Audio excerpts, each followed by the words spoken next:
really welcome all of you to this room. I mean, we are really excited that we managed to be all together, not only in Nairobi, but be together, from the students, teachers, network partners, corporate supporters, multilaterals.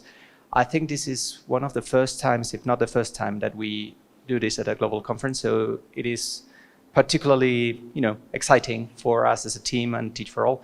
And I was kind of thinking on one of the sentences that I heard yesterday from one of our students in one of the panels. And he said something like, every teacher should always ask, why do we teach what we teach, right?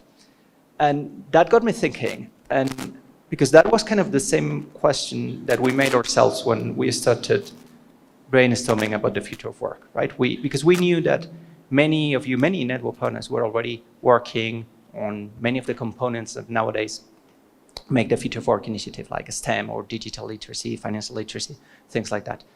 But we had never put all that together into one common, let's say, strategy or initiative. And this is what initially ignited our thinking. And now, almost 2 years after that moment, we gather here to brainstorm on the next phase of it.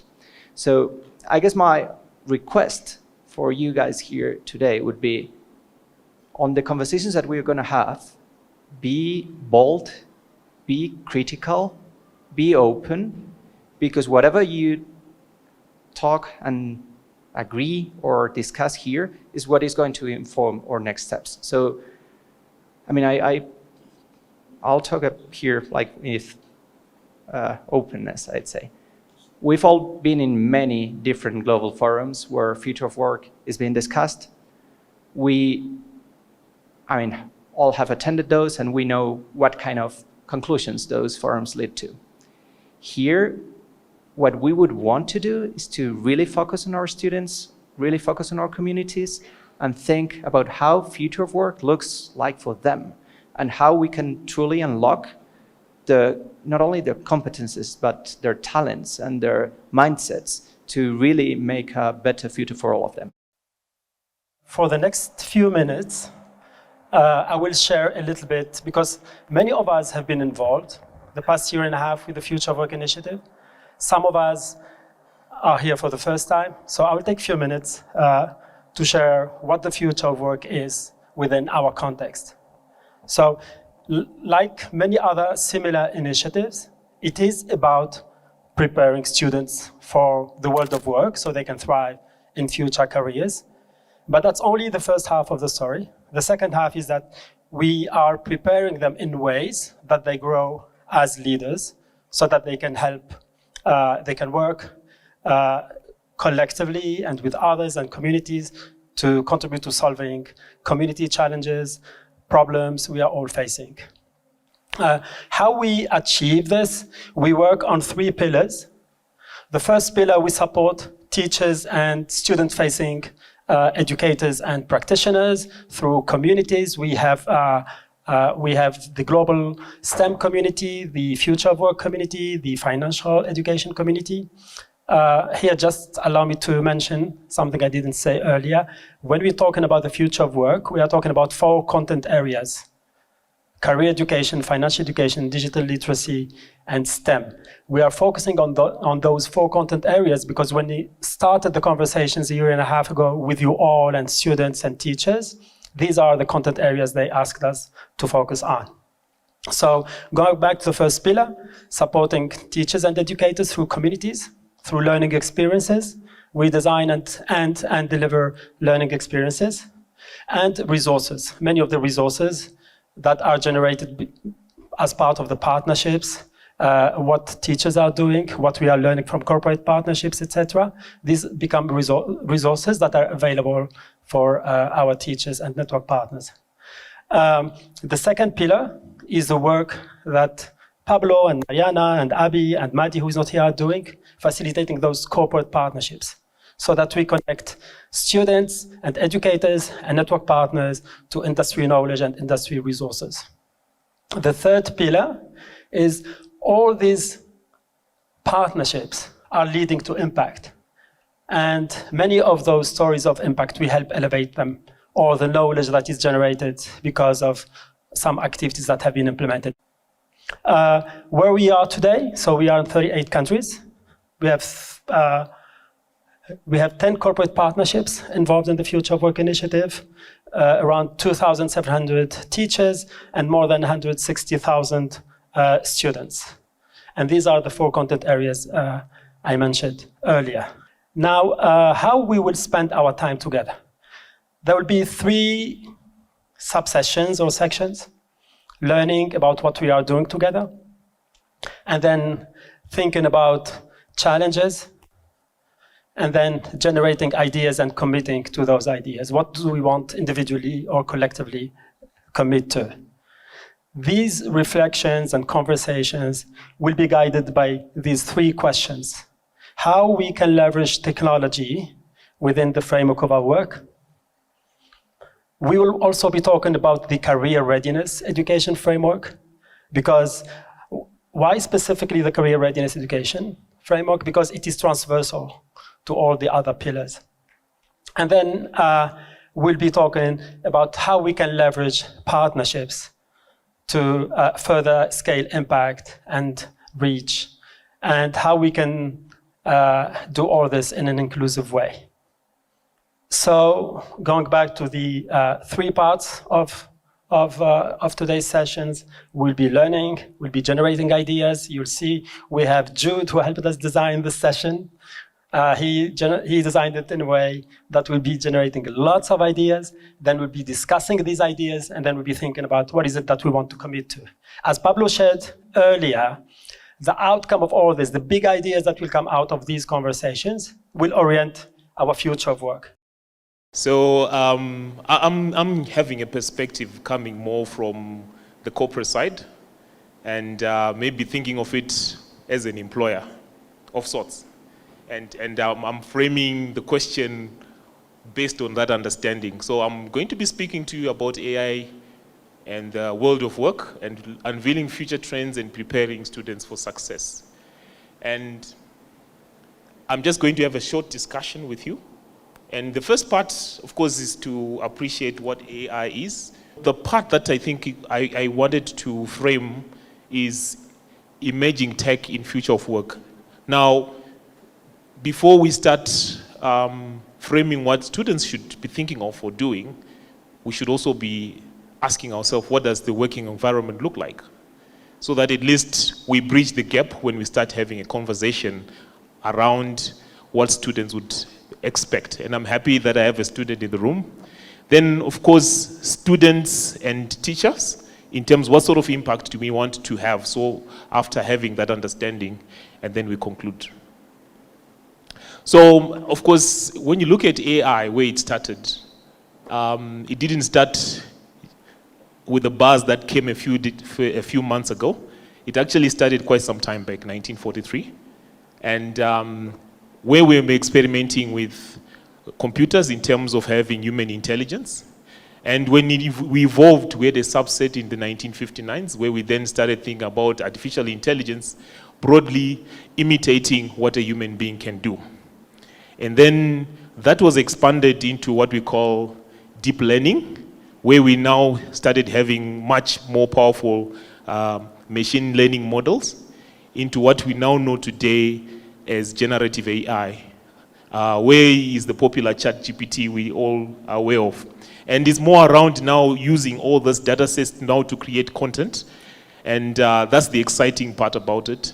But also, I was discussing with somebody, it scares me as well, in terms of the possibility that comes with it. Now, when we start thinking about the future of work in terms of the dimension, there come some interesting trends that we need to think about, especially when we talk about education, and this is more on the skill side. So there are some interesting trends. You must have seen this from the World Economic Forum. Of course, in terms of green transitioning, those jobs are on the rise. What is also interesting is that when you look in the middle, technology-enabled jobs are going to be on the rise. But as they are on the rise, what's also interesting is that we're going to see some job losses or job reductions in terms of what functions are at present. And what is interesting is that there are some key capabilities that are going to be needed in the future. AI and big data, and they go hand to hand, especially based on the concept that I just talked about. So when you really look at it, we're going to see more jobs being created as a result of AI. And of course, the same proportion is also going to come in people who have capabilities in big data. And the concept is very simple. When we talk about AI, these are data-driven what? Decisions. So some of the skills that we're going to be looking at is AI machine learning specialists, data analysts, or data scientists, and people who are able to model big data. So that's what we need to think about in terms of the future. So when you look at the top 3 skills that exist in future, AI remains amongst the 3. I think in the last 10 years, I think it was number 7 or so, under the same study. So there's also some interesting, and I'm happy that we have educators as well in the room, but we're looking at in terms of where organizations are going to be investing in over the next 5 years, and by sector. And what is interesting, education, training, telecommunications, they are investing, most of the companies who went through these surveys, 70% to 80% we're going to be investing in AI, and it's definitive. And it's also evident in terms of some of the use cases that we are seeing in the areas of e-learning, for example. I mean, it's something that is quite transformational. But then, of course, some of the areas, financial services, electronic and IT services. And IT service currently, you would then realize that most organizations in terms of services, they're highly automated. And we expect the investment, most of it, to be almost around 90%, or 100%. So in that shift, it means that it's going to do something to the jobs that we have, which means even some of the skills that we think we need, we are not even prepared for them. So what does it mean for learners who are here today? And 16% of people or of jobs have been disrupted. So which means 44% of core skills, which means whatever we have in an organization is going to change or shift over the next 5 years. Now, as you can see, these are, I think, if you look at the key skills that are going to be needed over the next 5 years, analytical thinking, creative thinking as the second, and remember what I talked about, AI. And it's quite interesting when you look at the top 3, why they are the way they are. Analytical thinking, which means people have to really have that deductive competency. And creative thinking, these are people who think about the possibilities or creativity. And we're no longer required to memorize things anymore, right? I think the type of learning that we used to have. So which means as long as we've got the data through AI and big data, we should be able to have that input and be able to ask the right questions and solve those problems. I think that's where the beauty is coming from now. So I was having a question. What am I learning today, and is it aligned to the future jobs? This applies to all of us, and particularly students who are with us today. So there are a couple of things that are coming in through, and because of that, we are seeing a number of patterns that are coming through, which means already these are future opportunities in terms of technologies, and exponential of possibilities in terms of what the future looks like. So I'm not an educator, so I will not pretend that I am, but I was also just thinking to say, what does it mean now, I think, is the final step. What are those transformational shifts that we need to think about? Connect students with job market in iterations to align, which means when you're learning, most of the time, if you sit in the classroom and you're not connected to the what? To the industry. With the way technology, information, solutions, processes are ever evolving, you might not be aligned. So we have seen what we call externships. We used to have internship, right?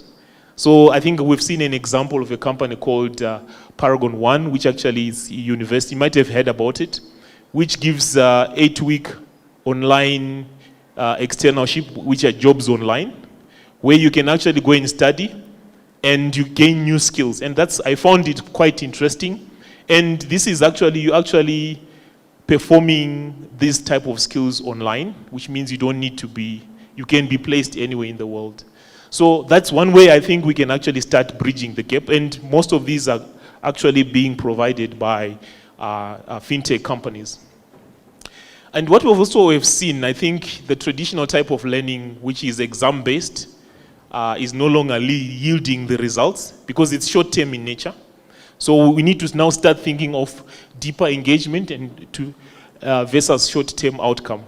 And what does that mean? We need also to employ things like gamification, project-based learning as part of our normal standard learning and introduce that into curriculum. Why is important? Because we actually, remember we talked about problem-solving skills are going to be needed in future. So which means that even through things like gamification, boot camps, we actually now allow students to solve real-life problems and they can actually gain skills which actually will be needed in the real-life environment. So I think for me, what I've also noticed is that let's be curious, okay? And curious in the sense that we also need to learn about these emerging technologies. We also need to promote virtual and hybrid learning, particularly when you see that most of, for example, universities, they're based abroad, but e-learning actually bridges the divide. And you can learn anywhere and anything from everywhere. So this is something that is quite important, particularly for the vulnerable communities to be able to access these services. What also is key is that we should not plunge into careers. At an early stage, I think it's important to now start thinking about career planning and connecting with people in the workplace, the teachers and the students in terms of support in what? In career planning, where they actually learn what is in the environment, or in the workplace, and start aligning them to those needs. And then also, what is also important, I think it's probably around curriculum. I am of the view that whatever we are learning, it needs to be aligned with now. So co-creation and iteration in education curriculum, I think is something that is more important. So in terms of academia, it might be a good starting point to also collaborate with what? With industry from time to time. So consistent with industry, consistent in shifts and trends, and then we are able to realign. And then in conclusion, AI will shape the future workplace. So I think we are already seeing it. It's no longer something we imagine. For us in business, we are looking at how we can scale our products, our offerings. So there's a lot of investments in terms of billions of dollars in this space. So the question is, what does it mean for you as well? What does your learning look like? Reskilling and relearning is fundamental for all. Gone are the days that I think I like the comment that came to say, for one of the problems, dealing with old generation. I think in terms of quality for the future, we all need to reskill and relearn, which is fundamental, which means that culture also needs to start from a what? From an earlier learn. So people who are malleable and tactile in terms of that capabilities will be needed in future. And thirdly, I think learning for tomorrow by aligning with industrial iteration. So if you're learning curriculum, what you're teaching your student is also not aligned to the challenges I'm facing in business, we're going to have a mismatch. So which means for all, there needs to be a connection between all these stakeholders in terms of creating value. Be curious, keep learning to future-proof your life and your future. So which means the future is for those people, not necessarily who know, but who are what? Who are willing to learn and relearn. And then embrace emerging technologies within your learning culture. So whenever there's something new, be curious. I think gone are the days where we used to rely normally on textbooks. We also need to research what is going on there, because that could be the next big thing that is going to what? To shift your life. So those are just the few things that I just wanted to share with you this afternoon. And thank you so much. The question is, we're having a big disparity between the urban areas and the rural areas. And I'm just wondering on the issue of AI and its effects on issues such as equity, as far as the schools are concerned, and issues of inclusion when you're thinking about the disabled, and issues such as access, because the gap seems to be really growing between the urban areas. A child studying in Nairobi and a child studying in Bondo are in two different worlds. Thank you. Let me attempt that. So I'm actually involved in AI work, particularly in East Africa. And you've raised some very important, pertinent things. And I think it's also looking at some of the concerns and fears that have been raised before. Currently, I've just been doing a study of AI in East Africa, particularly Kenya. And I spent the last few months actually looking at what is the status of AI. Interestingly enough, in terms of use cases, Kenya has got quite a number of use cases in AI, which are actually functional and they're private sector led. So which means when you start talking about University of Nairobi and so on and so forth, they've actually created use cases for education. And there's support from the UNDP on some of those use cases. So you indicated that there's some initiative, AI-related initiative in Kenya. So AI is built on data, right? So you need the data. Where is this data? Because this is one of the challenges, I think, within this whole movement, where we're going to run into problems where things are now going to be quite aligned with our own realities, because we don't have the data where this platform, AI platform, will be built, right? So I think when we're thinking about AI in itself, for us on the continent, as we think about policies, we also need to think along the lines of data generation. Because if we don't, then we're gonna just inherit AI platforms that are built on elsewhere data. And therefore you build in biases that will play against us. The other point that I just wanted to touch on, particularly in our case, in this discussion, is what the lady over there mentioned around all these things kind of turning people off. I think we need to identify what the focus is, right?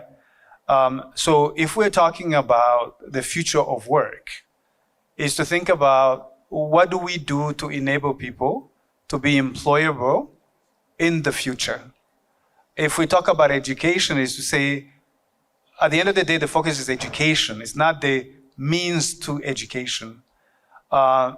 Same thing, the focus is work, it's not the means to work.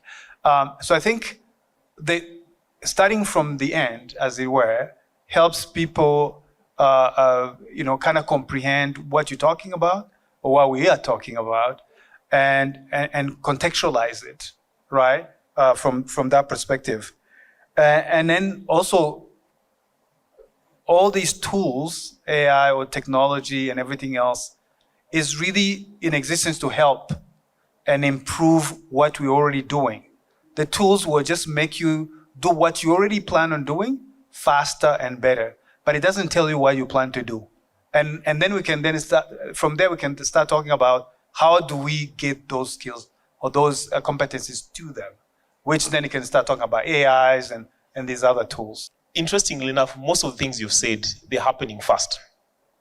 Okay, so when you look at use cases of AI, and you asked about data, most of these, in fact, most of the technologies, not all of them are actually developed locally. Some of them are not developed locally. ChatGPT, for example, but most of us are using it, which means where is the data?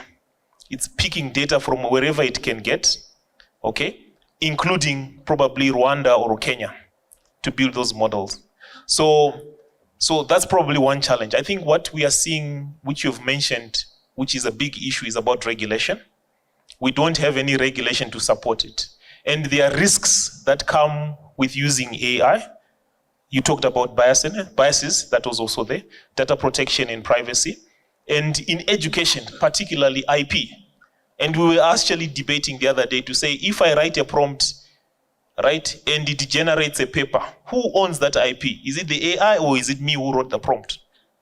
Those questions, those biases. You talked about biases. Most of these models are not aligned in terms of the countries. So maybe if you write a prompt, it can give you the response, but not necessarily in the context of where you're coming from, your cultural norms, and many other aspects that I think are very, very vital for you. So I think most organizations, most society now need to, first of all, like you said, what is the reality? But then we then ask ourselves the critical question I think he talked about. What are those building blocks that we need to have to move forward? Thank you. I have today with me here Esther. Esther is a student from Nigeria. She's 18. She's been very, very active since she was 15, 16, supported by her teacher. Afiz is not here. He was supposed to be here today, but we have Gideon with us. Esther, with her teacher and other students, they have identified that in their community, many of the students lacked digital literacy skills. So what did this make you think when you have identified that problem in your community, Esther? The idea of the digital program skills we start is the community tech lab. In my community, parents do not see education beyond secondary school. The children end up become teenage mothers. That's for the female students. The male student end up becoming responsible father. They start cater for themselves as they are teenage. Parents do not really see education beyond high school. So they encourage their children to get married in their teenage. I don't want to end up this way. Imagine me saying I want to become a medical doctor in the future, but nursing 2 children in my teenage. So what motivated this was when Teach for Nigeria posted 2 teachers in our school. They also recognized this problem. Through them, they organized the Skill to Rural Boot Camp in our community, which was organized by Kayode Leadership Career Initiative. So we were told to identify the problem in our community and pick one and share, also find a solution to the problem. That was where the idea of Community Tech Lab came from. Can you share a little bit how you worked with the different stakeholders, teachers, students, to support the other students? Okay. That same year, we applied for the Beyond School Community Challenge that was organized by the Mandela Washington Alumni Association of Nigeria. We became the top 3 and get the fund of $600 to kickstart the project. We think about this, the idea of the community tech lab, we think that it is better we build a community tech lab for the children so they can learn the 21st century life skills, develop leadership skills and prepare them for the future. So when thinking about the future, we did the prototype. So we carry out the test. We discussed with we partner with the community stakeholders, the parents, the school principal, and they were excited about the projects. If you think back about this experience, what are the 2-3 things that you kept from that experience and you would like to share? One thing I would like to say is that partnership is very important and collaboration.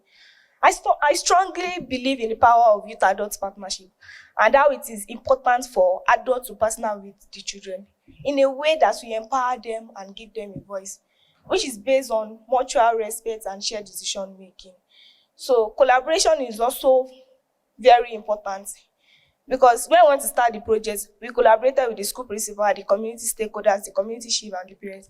They even help us to get the the things we used to build the tech lab, and even allow their children to go to the forest to get us bamboo poles to build the tech lab.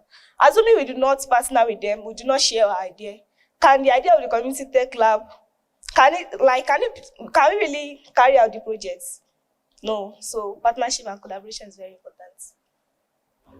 Thank you very much, Esther. Actually, this is why we are here today, to think together, explore what is possible, and explore ways how we can work together. Today, the few examples you have heard about from Esther, about Iris, and about John, are not exceptions. Actually, when we design, for example, learning experiences that are delivered to teachers, we have also students that are part of designing the project, delivering it, the project. So all this to say that corporate partners, network partners, teachers, students, the global organizations, and other stakeholders, we actually work together. Within the Future of Work initiative, students are not just consumers of whatever we will be, whatever we design and put in front of them. They are part of it, and they contribute to its design. Hi everyone, we're at the partnerships table, and we had a really in different countries, and then also within countries across different regions, and then also it being a big mindset and aspiration issue as well. And we sort of got a bit intimidated by those challenges, and then focused a bit on corporate partnerships more particularly. There was a question or a sort of a statement, I guess, around corporates not doing enough. And we tried to unpack what that meant. What is the doing bit there? We talked about funding being obviously the most important thing, perhaps, but also pro bono support where funding isn't available, helping charities develop their propositions by developing pitches or helping in that function, and offering other things like what is it that corporates have other than money. And then we flipped it, before we flipped it, we were talking about where one corporate might have lots of money, but another one doesn't have money, but they've got capacity to take interns, for example. Maybe we should try and work in consortiums with businesses grouping together to work as a sort of in a consortium. We then flipped that the other way, and we're looking at the way that as a corporate, you're inundated with great ideas from great charities, and it's very difficult to know which ones are the best. And we were challenging the charities to perhaps try and find ways of working together with other charities or other social enterprises to come up with a unified proposition.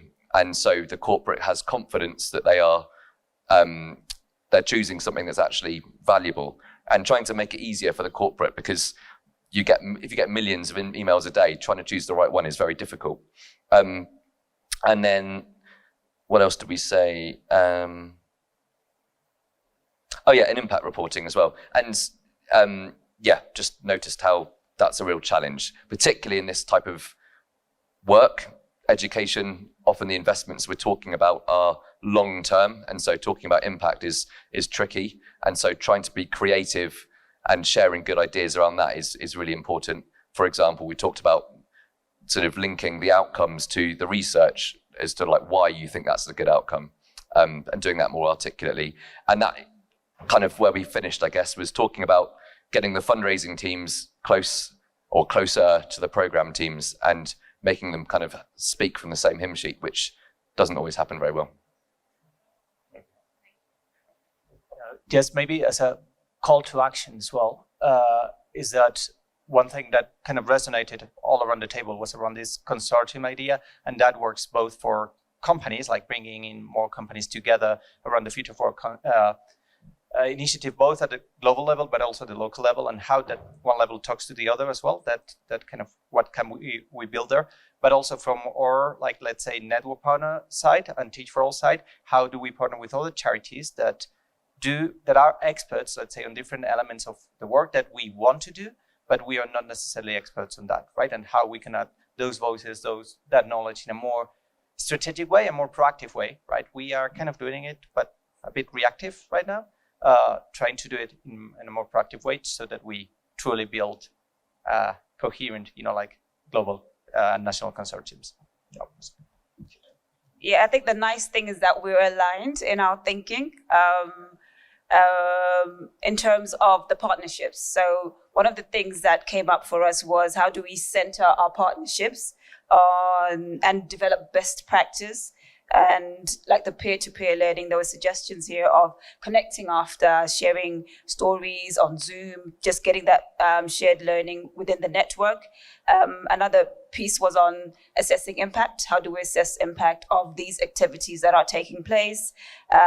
We also had support. So what support are we giving our teachers? So so in terms of relevant information about the labor market, what do they know? How are they sharing this in the classrooms? Are they empowered enough? Are they knowledgeable enough to be able to also support students? And we also talked about centering the student vision on the shared purpose, centering the student vision as shared purpose. So one of the things that one of my colleagues spoke about was how do we connect future of work with our teaching as collective leadership?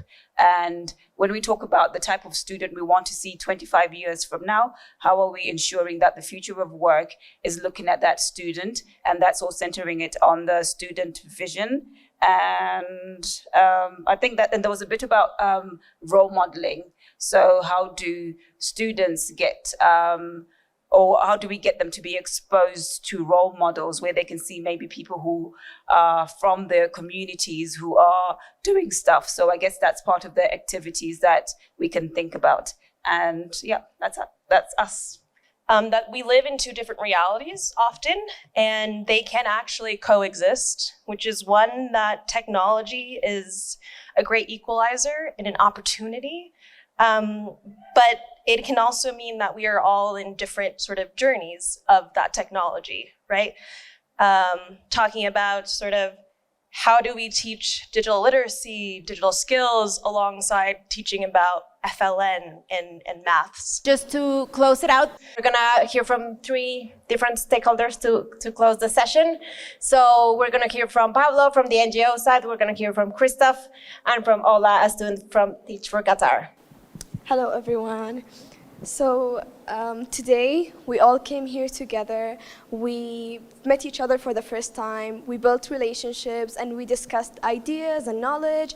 We also discussed solutions and ways to accelerate the impact of the Future of Work initiative. And it's an initiative that, as we know, it's working toward preparing students for future careers. And for me as a student, I think this initiative is very important. It's very crucial for us because most of the knowledge and things we study at school are just very theoretical. We don't get to practice anything in the actual world. So it's very important to have opportunities like these. And I'm really glad that we got to discuss the gaps that we have from inclusivity and people who are left behind, technology and power and all of that. And I just think that it's very important to have an initiative like this in this time especially. So I would like to ask each and every one of you to continue to collaborate, to work together, and to be committed to this initiative. And thank you so much everyone for coming today.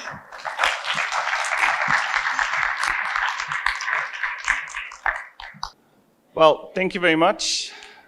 So my name is Christoph, and I brought some good news. First of all, is the future of work predictable? I don't know. But what I know is several things. We may not be able to predict all the skills which are needed in the future, but as of today, we all agree that we need to create the sense of self-belief in every single child and young person, that we need to create an environment which is very inclusive in terms of respecting the individual being, who someone wants to be, who someone wants to live, who someone wants to contribute, and maybe at the end, what they want to become. But they first need to find out. Sticking to the 4 areas, let me start with technology. Let's just embrace it. And as you sat on the technology table, let's take it as an opportunity in the most open and inclusive way and try not to leave anyone behind when we talk about technology. Talking about the framework, this is, as I said, creating the self-belief, making young people dream of their own, but also of our common future, because I think this vision is necessary to then have something to strive for and something to, live towards to. On partnerships, I have very good news. As of today, all the corporate partners of Teach for All will regularly meet, put everything the individual partners have on the table, and combine it in the most meaningful way possible. We also commit ourselves to co-create with our partners on the non-profit side, maybe Teach for All or maybe others. Like you said, there may be some other complementary partners we may need to bring to the party, to the table. So this is what we promise as of tomorrow from the partnership side. And inclusion, we just let everyone be as he or she wants to be. So this is our future and it starts today. So congratulations to all of us. I think I started with this being bold, being honest and all that. I think we got a bit of that. And I think it was really good. I think the conversations that we had on our tables, but we had also on the open floor, even, I think we have to acknowledge those tensions. And I think we have to not only respect them, but learn from them and make sure that is part of the world where we live in. That is part of the challenges that we need to solve. And we need to really build this all together. So again, an invitation for the following months, following years. We need you all, and we need all the voices, we need all the ideas, we need all the insights, we need all the discrepancies that we might have if we really want to co-create that future for our students. Thank you so much for being here today. Thank you so much for all your thoughts, and keep it up. Thank you so much.